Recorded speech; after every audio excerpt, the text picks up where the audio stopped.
Good morning po sa inyo mga katribya at welcome po sa aking YouTube channel. Kamusta na po kayong lahat? Medyo makulimlim po mga farmers po ito ngayong araw na ito. Pero ngayon ay maharap po tayo ngayon dito sa ating pong kalamansi dahil matagal-tagal na po tayo hindi po nalusong. Ito na po ang ating bunga-bunga. Ayan, lumalaki-laki na. Meron po tayo mga katribya pong pulutin o natawag nating halawin.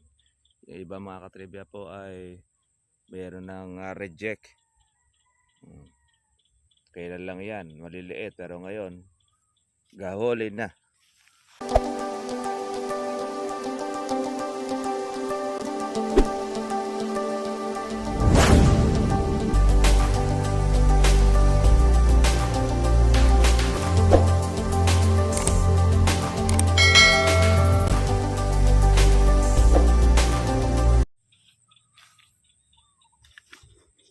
Good morning po sa inyo mga katribya at welcome po sa aking YouTube channel. Kamusta na po kayong lahat? Medyo makulimlim po mga farmers po ito ngayong araw na ito. Pero ngayon ay maharap po tayo ngayon dito sa ating pong kalamansi dahil matagal-tagal na po tayo hindi po nalusong. Ito na po ang ating bunga-bunga. Ayan, lumalaki-laki na. Meron po tayo mga katribya pong pulutin o natawag nating halawin. Yung iba mga katribya po ay meron ng reject. Kailan lang yan, maliliit, pero ngayon gaholin na mga katribya. Biginis po tayo ng ating kalamansi. Tatanggal ang ating sangang tuyo. Buti na lang itong ating kalamansi mga ka-farmers ay wala pong maraming ganito yung sangang tuyo, pero ang ganda po ng kanyang bunga. Ayan, ang dami po niyan. Sana maganda pa ang presyo at sana po libo na lang, kahit po mga 700 mga ka-farmers, para po masulit itong kanya pong ibinulaklak na marami. Na hindi naman na po natin itong mga ka-farmers po na in-spray na kagaya ng dati nung tag-araw. Kaya pataba na lang ang ating gastos, tsaka po yung ating herbicide ang gamit-gamit natin dito. Kaya pagdating doon sa bunga, hindi na po natin tayo nag-provide ng marami pang insecticide kumpara natin noong mga nagdaang panahon. Ayan. Ang ating kalamansi, ayan na po. Lalaki na po ng mga bunga. Pwede na po natin itong mapahalawan para po yung ating pong mga buko. At makapagsabog din tayo uli ng ating organic para sa susunod na bulaklak.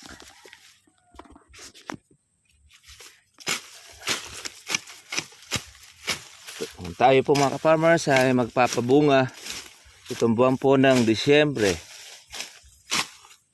tsaka itong November. Pwede kayong sumabay.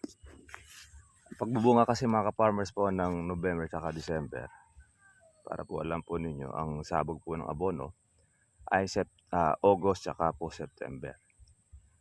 Ganyan po ang ginagawa po namin mga ka-farmers para tayo po ay makapagpabunga po ng ating kalamansi.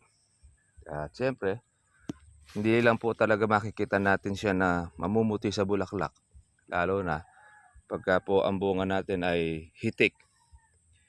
Ang manggagawa po natin dito, kaya po natin siya sasabugan para lumaki po ang mga bunga niya. Hindi po siya magiging kotsok.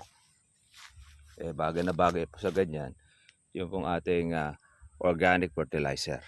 Yan naman po ang suki po natin. Doon po sa San Ildefonso na kung saan po ay ginaid po natin sila para pa makapagpabungan po na malalaki. Organic fertilizer lang po mga ka-farmers po ang ating pong pinagamit po sa kanila. Naghalo po tayo po ng mga puting abono, yung mga mumurahin, pero ang ganda po na naging epekto. dahil yung isang piraso niya naging katumbas po mga farmers po noong tatlo doon sa mga maliliit na bunga. Kaya nasulit po nung ate pong katribya yung pong kanyang kalamansi. Estimate natin nasa 100 kulang o yun ang ating estimate, pero ngayon humigit pa sa 100 ang kanilang pitas. Mabot po sa kumulang ng 140 to 150 ang napitas po noong magkapatid doon sa kanya pong farm. Congratulations doon po sa ating pong katribya na pinuntahan natin at nasulit po yung kanilang alaga sa pamamagitan po ng ating pong pag-guide na kumpara natin doon sa technician na humawak sa kanila noon. Pinirahan na sila tapos muntik pang mamatay ang kalamansi. Buti na lang naabutan natin na medyo presko pa ang kalamansi niya, medyo sariwa pa, pero marami na rin po mga madilaw. Kaya yun, share lang natin sa ating po mga katribya yung naging experience po ng mga taga Bulacan sa kamay ng mapagsamantalang technician. Mula noon, hindi na nila na-contact yung technician na yun. Ang laki po ang pera na nakuha sa kanila. Lahat ng abono, lahat ng kanilang mga patawa, lason, sa kanya po nanggagaling. Puro mamahalin naman po yung mga patabang ibinibigay sa kanya na hindi naman po kilala. Pati na rin po ng gamot. Kung ano yung maisipan, yun ang kanilang ipatetesting. Sa madalit-salita, malaki kinita nung pong technician. Pero buti na lang po nung makita natin yung kalamansi, sabi ko magiging challenge po ako sa akin ito. Ito po ay mapaganda at mapagbunga. Yun, awa naman po ng Panginoon, lumaki po ang bunga at saka marami siyang napitas. Tapos bumawi po mga ka-farmers po yung kanyang kalamansi. Yung itsura ng dating patayin na, ngayon ay bumata na ang itsura. Kaya lang siyempre, namuhunan din po talaga yung may-ari siyempre sa pataba. Pati na rin po sa mga lason po na kanya pong mga ginamit. Para po magtuloy at makabawi niya yung kanyang nalugi. Kasi talagang tutuusin, lugi siya. Mga ilang taon na nakakaraan na hindi po siya umaani mga ka-farmers. Saka mahal pa ang paupa niya sa kanya pong mamimitas. Una-una, mataas ang kanyang paupa araw-araw. Sabi nga namin, mas maganda po magporsyentuhan na lang siya. Porsyento niya yung mga tauhan niya. Kung ano po yung ma-harvest, yun po yung kanyang poporsyentuhan, 25%. Yun po naman dito sa amin. Kung kailan po pipitas, doon siya harvest. Kaya yung tauhan niya, mauobligado siya ngayon pagandahin yung kanyang alaga, pamungahin para marami sila para makuha, mapitas. Pero pagka yung permis po na swelduhan, lugi po yung may-ari, lalo na kukunti lang naman po ang puno ng kalamansi nila. Maganda sana kung 5 hektarya yon, mababawi niya mga ka-farmers po yung kanyang pang sweldo. Ganun yan mga ka-farmers. Kaya take note natin doon sa mga nagpapasweldo. Hindi naman araw-araw may trabaho sa kalamansi, mga katribya. Kaya ang ginagawa po natin, pinapoporsyento natin may-ari. Hindi lang natin isasali yung upang pitas sa porsyentuhan dahil hindi naman po nasa atin yun, kundi bago sa pitas na po yun. Hindi mo na kailangan porsiyento at matatalo na po yung may-ari. Ganun po kami dito, mga katribya. Pero yung alaga, sagot na ang namumorsyento. Pero yung gastos, sagot na po nung amo. Hindi na po ibabawas po yan doon sa magiging harvest po ng kalamansi. Dahil pagka binawas po yan, ay talagang halos po wala pong matitira ang namumorsyento. Ang namumorsyento mga ka-farmers, wala naman po siyang lugi. Ang sa kanya lang po ay trabaho lang. Dahil ang namumuhunan po talagang sumasakit ang ulo dyan, ang may-ari. Kaya kailangan po ang may-ari dapat mabawi yung kanya pong pinapoprosyento, kumita rin sa pamamagitan po ng bunga.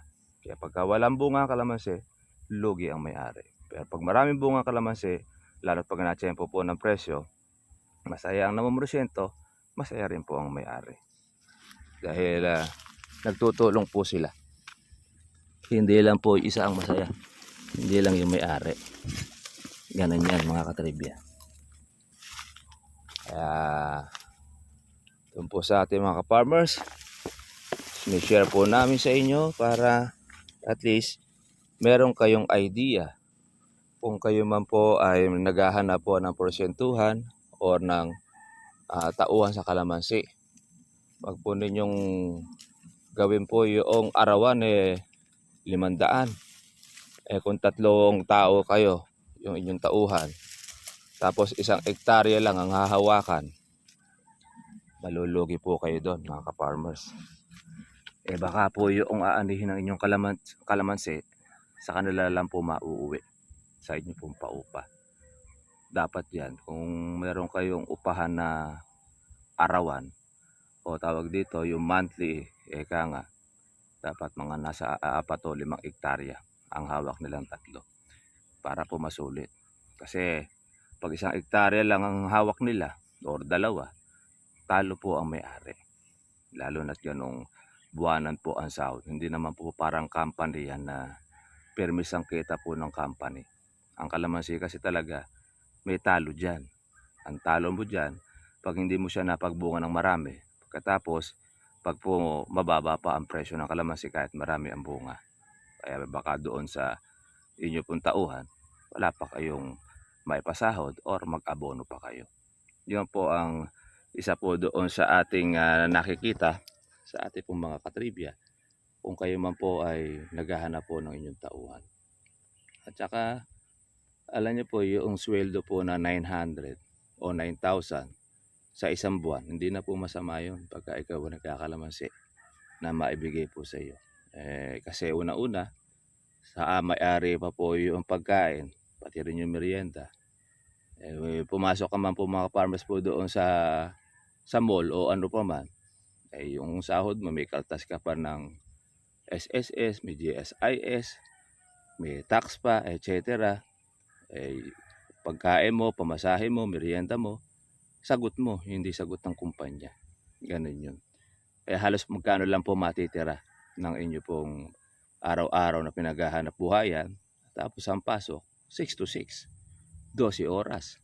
Samantalang sa farm naman, pagka po kayo papasok po yun yung tauhan, pagsapit na po ng alas 10 at mainit na, stop na trabaho niya.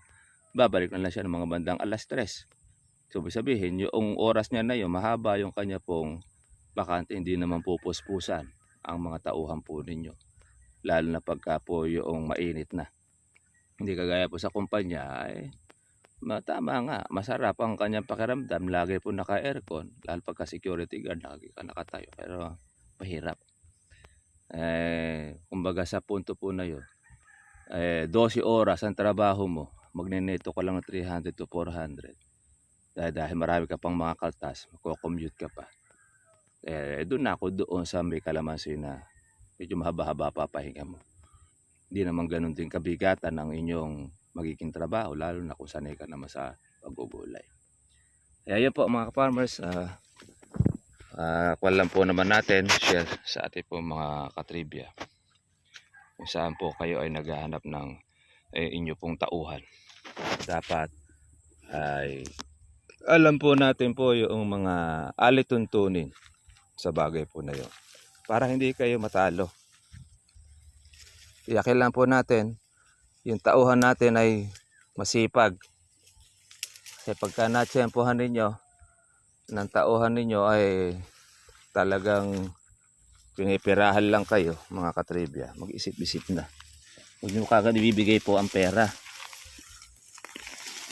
Dapat gawin ninyo kung ano yung bibilin ng mga kailangan ng kalamansi, pabilin nyo na kaagad. Huwag yung perang-pera ibibigay ninyo sa inyong tauhan dahil magkakaroon po ng interest baka hindi po pataba ang bilhin, kundi bagkos baka po yung alak o panggamit niya po doon sa kanya pong bisyo. Lalo na kung kayo ay nasa abroad, hindi niyo po nakikita yung tao, ay talagang pagsasamantalahan kayo. Eh yun na nga lang pong malapit na napagsasamantalahan pa eh. De lalo na kung yun pong nasa malayo pa. Ito po yung isis. Ay putulin na natin ito. Dahil ito po, pag nalililiman po yung kalamansi, hindi po siya makalaki. Naagaw pa niya ang sustansya, mga ka-farmers. Ngayon pong araw mga katribya, bumaba raw po ang kalamansi. Kahapon ay nasa 1.4 ang kuhanan, nasa 1.3 ang presyo ng kalamansi po dito. Nung isang araw naka 1.5 pa. Ay lang, iba-iba po talaga. Kapag po maraming dating, bagsak ang presyo. Pagka konti dating, ay sigurado mahal po ang presyo. So, yun po mga farmers, update na lang po tayo sa mga susunod po na araw. Ito, trabaho muna po tayo sa ating kalamansi. Linis po ng bagay, magtanggal po tayo po ng mga nakakakubli sa ating po mga kalamansi para po makasagabal. Ngayon, ang bunga ng ating kalamansi, ayan na ha. Napakarami na. At saka po, gahulin na po mga ka-farmers. Kaya ito, tsaka yuyukayok ang bunga nito. Kailangan na po natin itong sabugan din ng ating pong organic para po pantulong lumaki ang bunga. Ayan lang. Siyempre, di lang po natin alam kung magiging magkano. Kung tumaas pa po ang presyo ng kalamansi sa buwan po ng October, September, okay. Kung hindi man po tumaas, pagpasalamat pa rin natin. Dati, meron po tayong pinipitas. O, sige po mga farmers, God bless nyo lahat. Kita na po tayo po bukas para sa susunod po natin vlog. Bye-bye.